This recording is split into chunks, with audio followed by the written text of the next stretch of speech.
All right, guys. Today we were going to get into a seminar on side control, side attacks, and how I broke it down. I broke it down into 4 different categories. One, when your opponent is framing on you. One, when, say, you can't necessarily beat the frames, so we use what we call a hip rewind. And then, so that causes your opponent to face away. And then when you have a stalling opponent, when you have an opponent that's not really trying to do a whole lot. So I guess I'll go through the techniques. I'll show you guys. If you have questions, raise your hand. You can unmute and ask questions as we go if you have questions. Make sense? Yeah? All right, let's go. So once you've passed your partner's guard, you end up in side control. Any version of side control where, you could be chest to chest, you could be hip to hip. It doesn't really matter. What's going to matter is how your opponent is framing. The most common thing that your opponent does is they put their arm on your hip. They use that to hip out, create space. So if you push hips out, he can make space. So we call it a V frame, right? Danaher calls this position a V frame. So what we're going to do, the first thing we have to do is we have to isolate that arm. So right now his frame is powerful because he can push on me because I'm pushing into him. So the first thing I'm going to do is switch my angle. So if he tries to hip out, first thing I do is I turn my hips so that frame becomes essentially not useless, but it's very weak. Then from here we have to isolate his arm. So I scoop his arm, slide my hip so that my far hip actually meets his shoulder, and then I step over his head. This allows me to isolate his arm with my weight heavy on that arm. So if he tries to push, if he tries to do anything, he can't really use this arm as effectively right now. So let's turn. So from here is a bunch of attacks that you could actually start to hit. So once I get my hip up as high as I can, touching his shoulder, and I drop across his face, now that arm is dead. It can't be used. It's literally used for nothing. So first attack is the basic Americana. So I reach inside and I set my grip. We're all taught to put the hand on the floor, elbow down, slide and lift, get the submission. But what I'm going to show you is a different way to finish the Americana. I'm not sure if maybe you've done this before. So instead of putting my partner's hand on the floor, what I'm going to do is I'm going to pull my bottom elbow onto his ribs. That's going to make the shoulder joint so tight, it's going to pop way faster. So here's how it works. Once I get in here and I turn, I pull my elbow really high up to his arm, to his ribs. Like you can see him flinching right away. As soon as I do that, look. Boom. Right? It's extremely tight. Now, if I want to make that even tighter, what I do is I rotate his wrist to the mat, trying to turn his pinky to the floor. So let's move back a little bit. Yeah. So we got here up high, arm is isolated. I reach towards his wrist. I don't grab the actual wrist. I grab between the blade and the actual wrist itself. So I'm grabbing kind of in between. So I hold, I connect my hands. Now I switch my hip and I lift my elbow to his ribs. So lifting my elbow to his ribs really gets that to come on quite fast. Most common reaction from here is your partner starts straightening arm. We probably know the triple attack. So from here, standard finish, I pull my elbows in, I slide up as high as I can. The higher I lift the closer I bring my elbows in, the higher the fulcrum becomes. So for a basic arm lock finish, I get inside, I push down, and I get the submission. Now, Coach Nathan's arms are way longer than mine's. So you can probably see I'm quite stretched out because I'm short compared to him. When that happens and you feel you're too stretched out, you feel you're vulnerable to getting rolled, we can do a reverse armbar from that position as well. So check it out. So from here, once I get into this position, I find that, you know what, it's not quite working out for me. His arms are too long. First thing I do is I slide my shin over his neck. Then my other shin comes over his belly. And now from here, I can really pull up. It's hard to see that, but I can really pull up as hard as I can, drive my head or my neck down into his arm and get a reverse armbar arm crush. Someone else is trying to get in there. All right, so the next one, obviously, so you have your Americana, armbar, Kimura. That's kind of the transitions that we go through once we're on the side. So from here, once the arm comes around, because he's now defending that arm lock. Let's turn. No. So we're here. he's defending that arm lock, he doesn't want to get arm locked, he has two choices. He can wrap around me, and then we can hit another arm crush, or he can go low around my bicep, tricep area. So depending on how he wraps his arm will determine my next attack. If it's low, like the way it is right now, we'll hit the Kimura setups. If it's up high, then I can't quite reach for that Kimura anymore, it's too high. So what I do instead is I pull my elbow to my partner's hip, and I step over his head and glue my heel to the side of his neck. Now I lean my head back to the opposite hip, slide up, and then I arm crush. So it's another arm crush from the top. If the arm drops low, now there's no arm crush, and that's where we hit the Kimura. So from here, we do a grip switch. Let's turn again to the side. So once we're here, standard Kimura setup, I bring my hands underneath first, and I switch and I set my grips. Basic Kimura finish is to lean away and pull up. So I'm pulling up to get the finish. That's the basic finish. What I like to personally do from here is I don't like to give my partner space, because anytime I start to ease up, he can start to turn into me. What I like to do personally is fall to the side. So I usually move around and drop my elbow to the inside of his ribs, right here. And then from here, what I'll usually do now is I'll lean my hip into his neck to create stretch. So what I'm doing, I'm leaning into his neck to create a stretch on his neck, which starts to separate, again, the shoulders again, which makes the Kimura finish even tighter. So once I get here, I'm in position, I lean into his neck, and I start to pull up, and I get the submission again. So, any questions so far? Anyone else trying to get into the room? Doesn't look like it, no. Okay. Does that make sense so far? Probably standard finishes you're probably used to already, right? So that's your attacks on the far side of the arm. Now, while you're setting up or while you're doing all of that, depending on where his near side arm ends up, now you can have a bunch of different attacks again. So if I get here, his arm is up, I'm in this kind of position here, right? If this arm manages to slip across and come to the inside, right, I don't have control of his arm anymore. So if I try to attack right now, he can push my elbow, he can start to roll me over. So the minute I see this arm, the near side arm get in too tight and he's able to push, what I'm going to do now is I'm going to control his head, okay? Because now that arm is now actually, he tries to push with that arm, he can't, right? So if I feel like I'm vulnerable here, I'm going to come back and go towards his head. Now from here, we have a bunch of different attacks as well on this near side arm. The first one that we're going to hit is your basic near side arm lock. So one of the tricks I like to use from here, because anytime I'm in this position, he wants to do what? He wants to get his elbow back in and set up his frames. So to prevent that, I use this hook behind his head and I pull his head to his arm to my hip. So now when he tries to pull that arm back, it's stuck. And now, back leg windshield wipers. So I pull my leg in and I step over and I sit back. From here, I have two arm locks, I have three arm locks. One is the arm crush on the far arm. Two is the Americana. And three, if I go all the way back, we go to an arm lock. So check that out again. From here, I'm trying to attack the far side. Oh, I realize he's starting to push. I loop my arm in and I control his head and I get him nice and tight. Come around to the front and I hook. I'm pulling his head into his arm. Now he's stuck.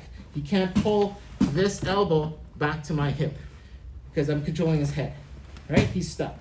Now, windshield wiper, come inside, and I start to step over his arm, and I sit back. As I sit back, notice this arm is already in an arm crush. Let's turn. So I'm here into an arm crush. Right away, look where his arm is. I pull it around, and I have an Americana. So you see the arm is bent. I pull it around. Right, you can see that. There's the Americana right there. So, boom, Americana. If he straightens his arm to defend the Americana, now we have a straight arm lock. And if the arm is caught in the armpit, it's just 10 times worse. All right? So, there are a bunch of arm lock options from that near side arm control dealing with the frame. Now, the next one we're going to look at is a bunch of paper cutter variations. I'm going to show you one of the ones that I like to do, the one-handed, the two-handed, and something we call the lawnmower. So, we're here. We got into this position. We have this arm controlled. My arm is hooking his head. Maybe I don't want to attack arms, I just want to choke him out. So I go thumb inside his collar, right here. Now, I don't want to drop across his throat, just because I don't want to be mean, but also too, I just don't want to break his trachea. So, the key here is to use my forearm to rotate his chin. So right now, look at, he's looking into me. I drop my forearm, and I rotate his chin.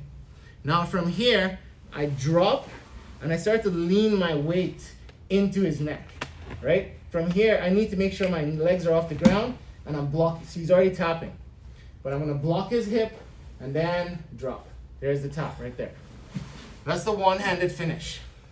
So what's happening is my entire weight is leaning into his neck. I'm not using my arm to choke him out, I'm using my entire body weight to choke him out. So check that out again. That's the one-handed version. So again, thumb goes in the collar, right? As deep as you can go.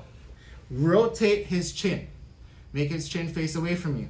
Now I start to drop and I switch my hip as I lean, and I take my other hand and I push his hips away. As I lean down, there's a submission.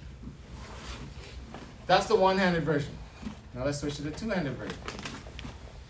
So again, from this position, instead of blocking his hip, I'm gonna loop my arm through for a standard paper cutter and grab under his collar. So if you sit up, my hand is reaching around and grabbing fingers inside the collar, just like that.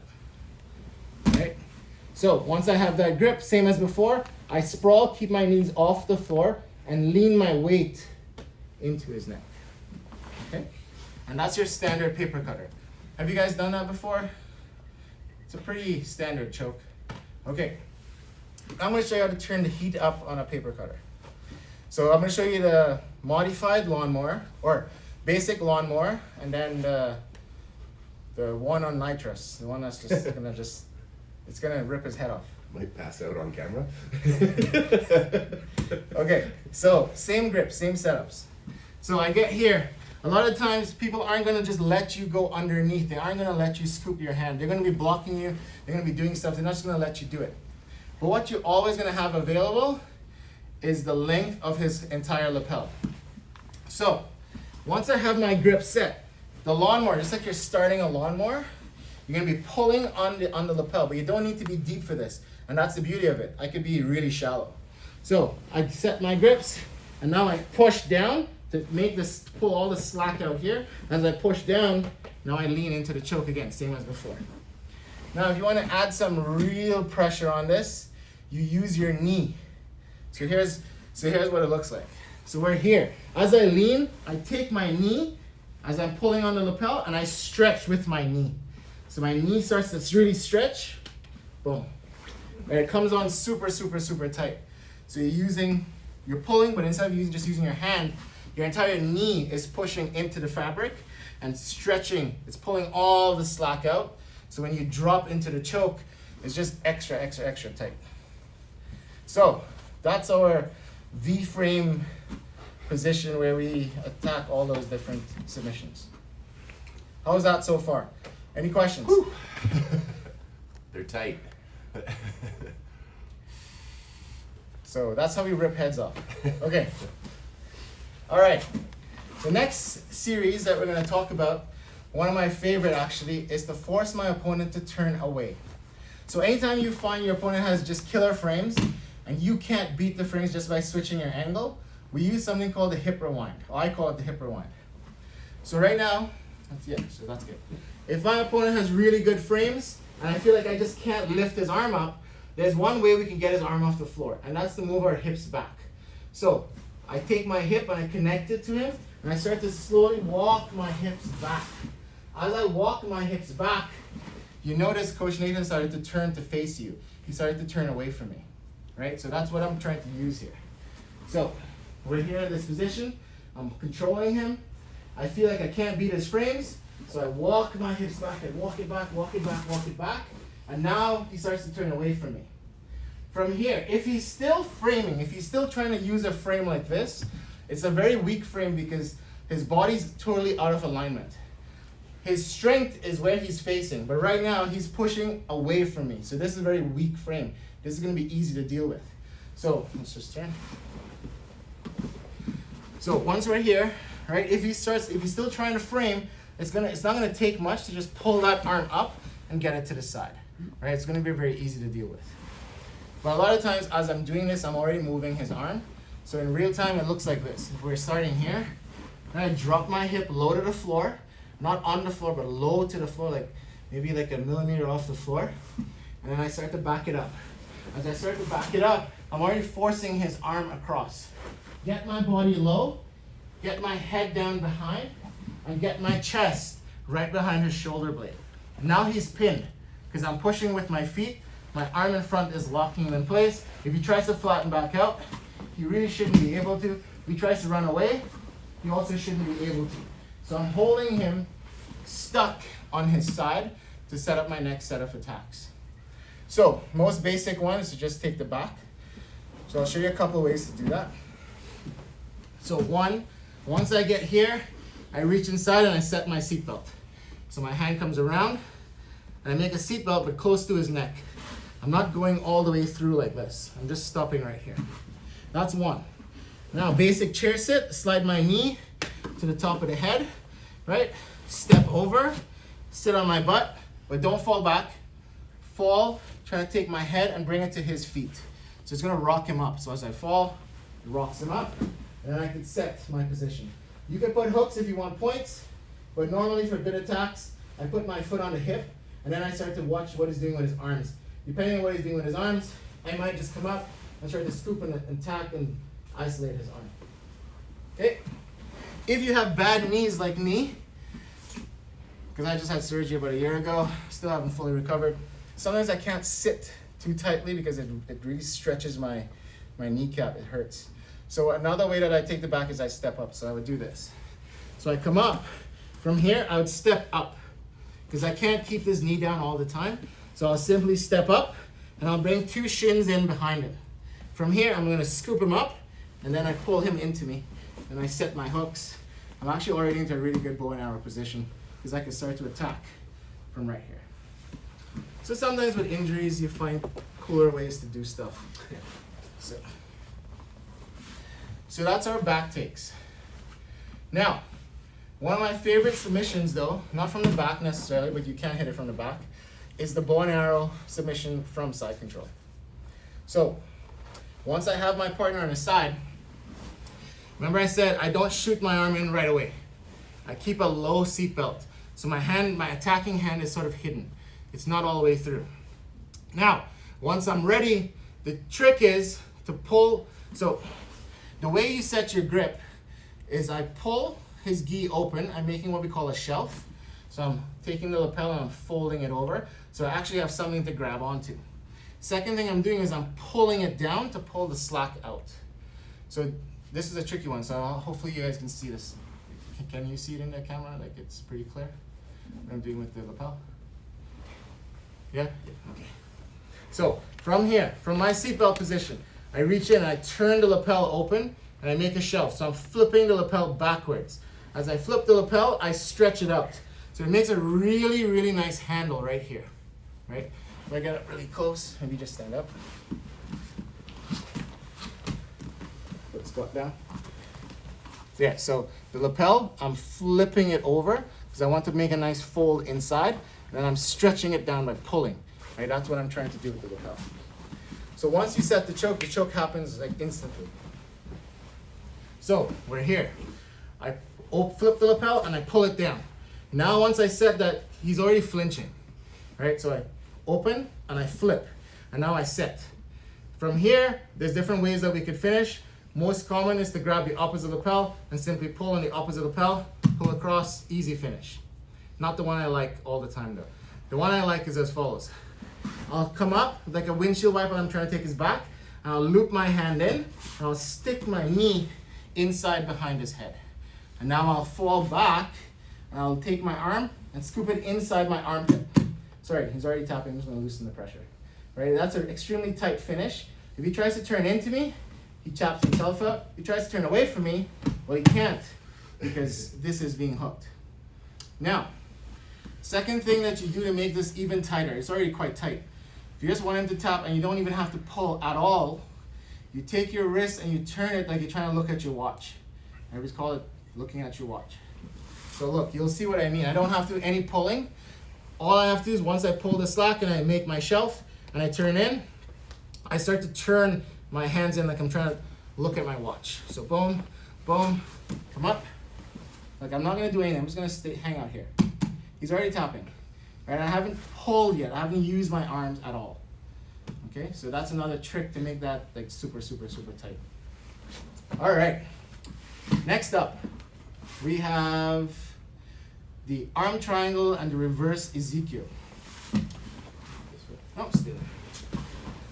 All right, so again, you have your partner up on their side. You're trying to open this lapel, you're trying to set grips, but he's defending. He's not letting you use the arm you want to use. When that happens, well, we use the other arm. So the hand that's across, now I'm gonna shoot it through. Cup behind his head, let's turn now. So I shoot and I cup behind his head. The key is, and I'm gonna show you how to do an arm triangle with one arm, and if your arm triangles are technically sound, you should never need to use two arms. You should be able to do it with one arm. So with the details I'm gonna give you now, the one arm triangle, the one arm Ezekiel, like all these things, you should be able to do it with one arm.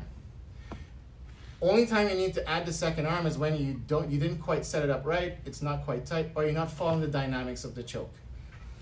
Before we get into the choke, a choke has to have a triangle. It has to have three sides. It has two stoppers to stop the blood flow on the arteries, and there has to be a backstop in the back behind the neck. Right? All chokes follow that principle. Using the gi, using the arms, using the legs, they all follow that principle. With arm triangles specifically, what we forget, or what we tend to forget, right, is most people just squeeze. So let me show you a standard arm triangle. What people will do, they'll bring the person in like this, they'll get nice and tight, they'll connect their hands, and they'll start to squeeze. And it does work. It does work. But it requires you to be strong. If you're a 100-pound woman going against a 250-pound man, yes, you can squeeze, but the woman is not going to have as much strength as that 250-pound man. So that's where physics and proper positioning comes into play, right? So when I set up an arm triangle, I pull my partner in. What I'm trying to do too is I'm trying to push my arm all the way through so my bicep connects to one side of the artery. That's a given. We have to do it all the time. Let's turn. No. Head towards the camera. There you go. We'll move down. Okay. So I go through and I try to cup my partner's lats on the far side, on this side here. So I shoot through here. Now, once we flatten our partner out, I'm not trying to just squeeze. What I'm trying to do is internally rotate his shoulder into his neck. So what I mean by that, I'll show you that from sitting up here. Oh, stay there. His shoulder is what's helping me finish the other side of the choke. What I'm trying to do is push his shoulder into his neck and down. So it's like it's a forward, down motion.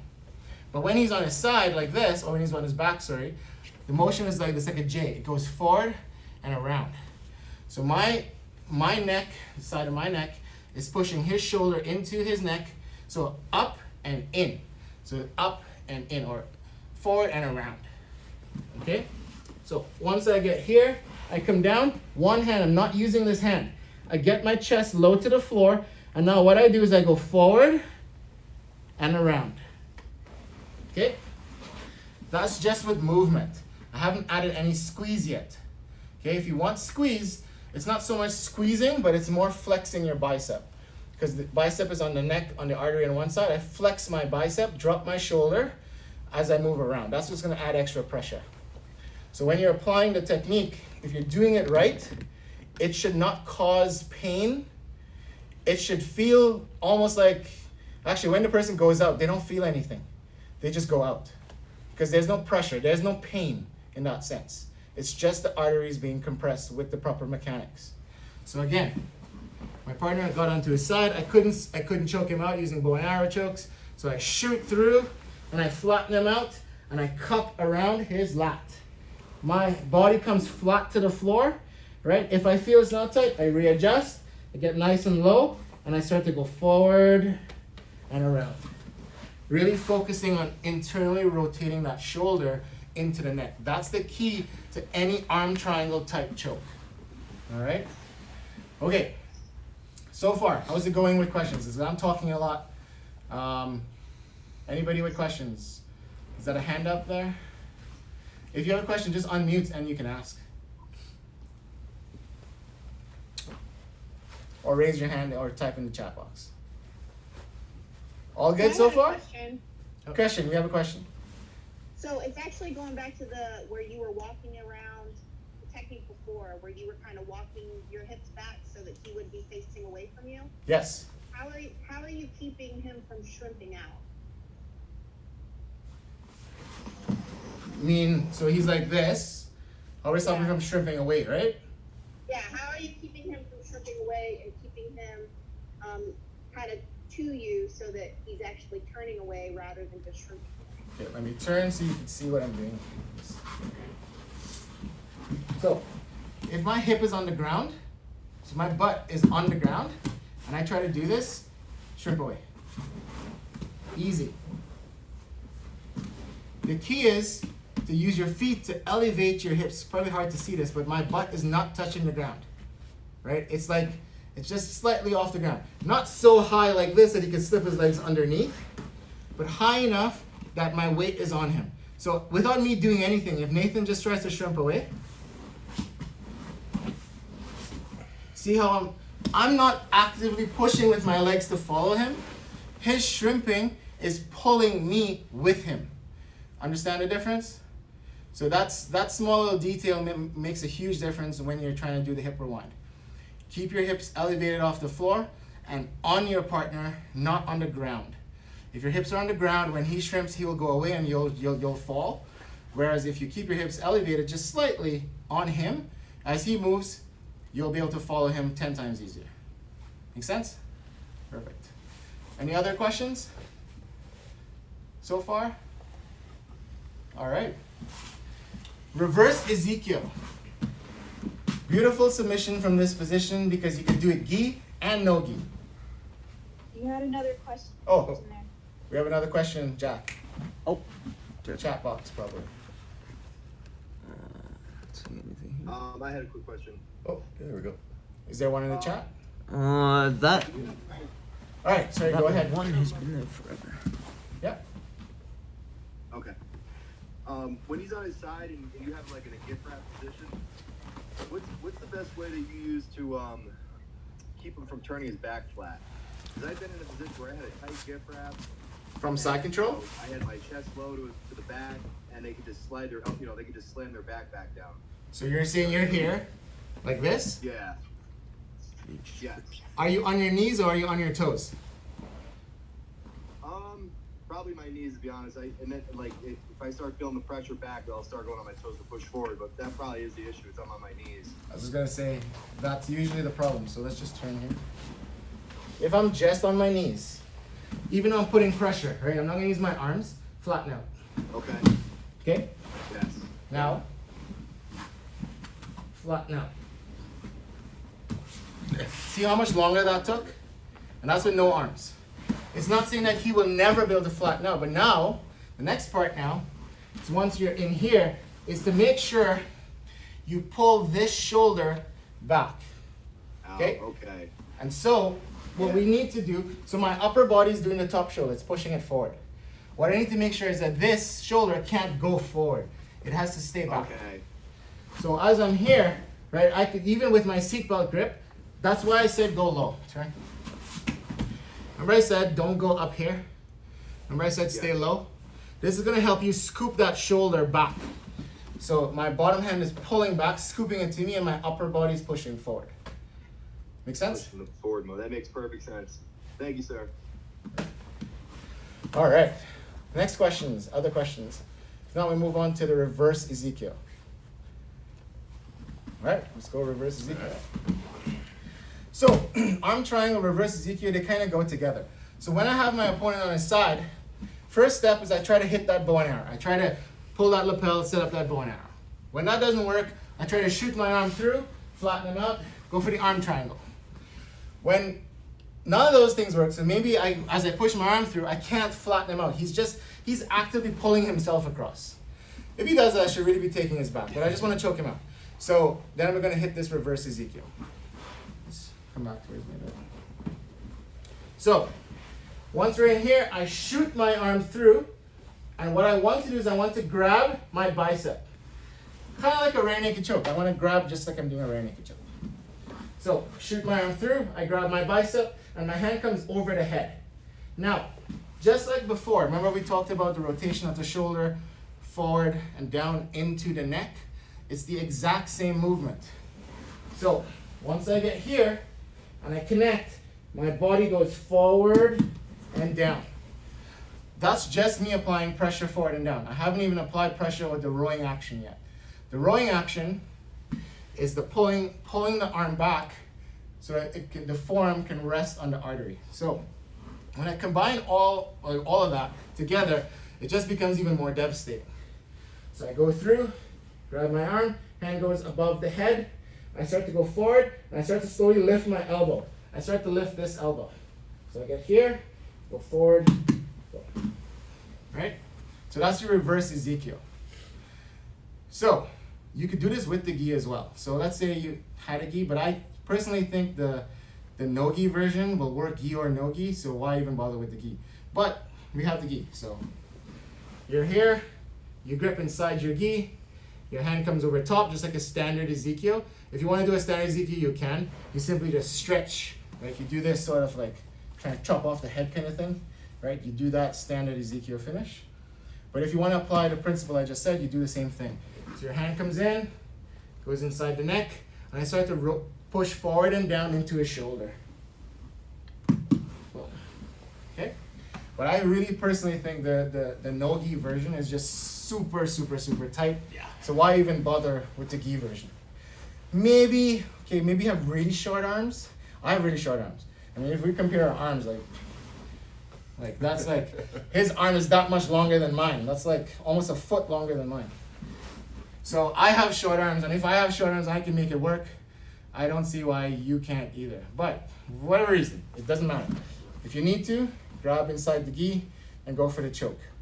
If you have a very small cuff on your gi, maybe don't use 4 fingers. Use 2 fingers or 3 fingers, right? That should generally be more than enough because I'm not relying on this pressure. This hand is just like a backstop. That's all it is. It's not used to push. It's not used to do anything.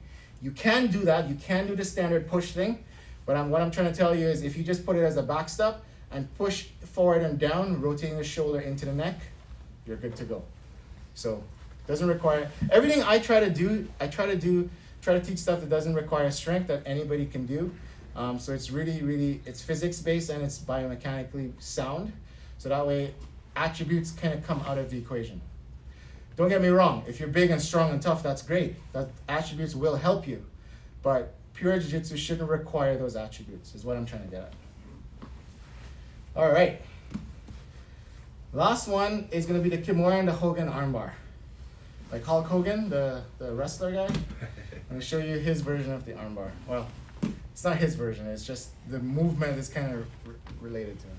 So, you still have your partner up on their side facing away from you. Maybe the chokes aren't working out. So then we go into our figure 4 Kimura setup, right? From here, if I want to do Kimuras, I could do a standard Kimura, my windshield wiper, step over the head, and I go to finish. That's great. But that doesn't always work because your partner starts to grab their gi, they start to do stuff, and then we have to rip this grip off. Have you ever had that annoying situation to deal with? You must have. I've had that issue since I was like a white belt. I don't have it anymore. And here's why. Why is he able to grab? Because I'm holding his wrist. His hands are free, his fingers are free to grab. Here's the trick. You grab not his fingers, but you grab the blade of his hand. Now when he goes to grab anything, it's weak. Right? So when I set up my Kimura, right, so I don't grab the wrist, I actually grab the blade of his hand. Actually, not even the blade. It's halfway between the pinky and the blade. That's where I want to grab. So now when he goes to grab anything, he's grabbing with the fingertips. So now it's really easy now to pull that off. Even have like, if you ever did Aikido, we call this Gyakunikyo, it's a wrist lock. So you have the wrist lock option as well. and then you go into the finish, okay? Now, here's a trick with the finish. Let's turn so you can see this. Yeah. So, most common finish, you'll come up behind the back, you'll push, you'll get the tap. Standard, it works. What makes submissions, arm locks, any joint lock terribly worse is the fact that you can stretch the ligaments. Right? If you're able to stretch and hyperextend the ligaments, they snap faster. So, instead of simply just trying to push the arm behind the back, here's the trick. I pull his elbow up and I sit on his head, pushing his head down. So it's going to create a vertical stretch in all the ligaments from the shoulder to the elbow. So I pull up and then he's already tapping. And I haven't put his hand behind his back yet. Okay? He's tapping while his hand is still in front. So I pull up. There. If this was loose, look, I can go all the way. Look, he hasn't tapped yet. There, he tapped. See how long that took?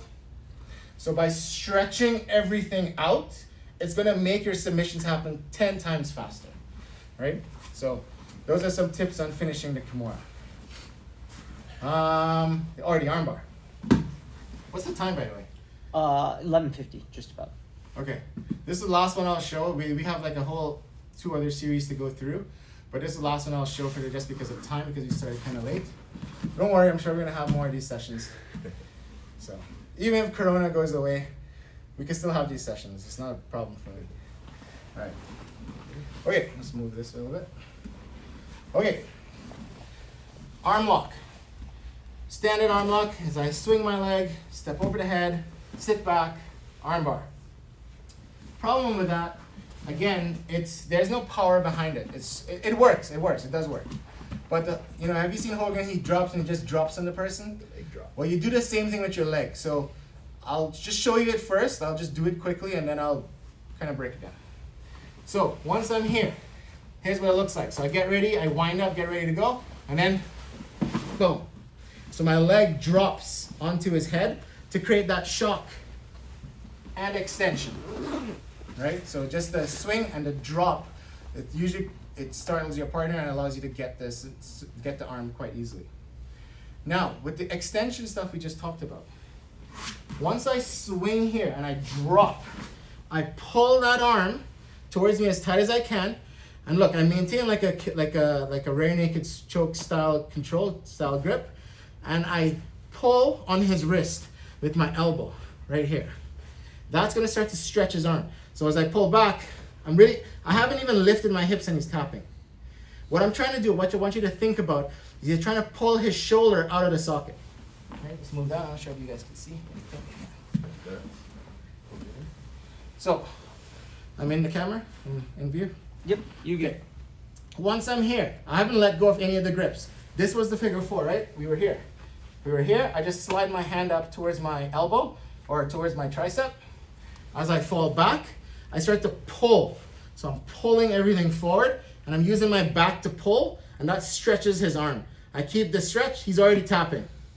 If I apply now the lift of the hips to break, it just makes it even worse.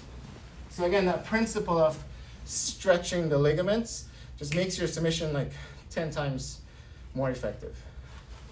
So that's half of the board that I had so far. There's another half to go over, but we're kind of low on time. Sorry? 11:53. Yeah. So, any questions?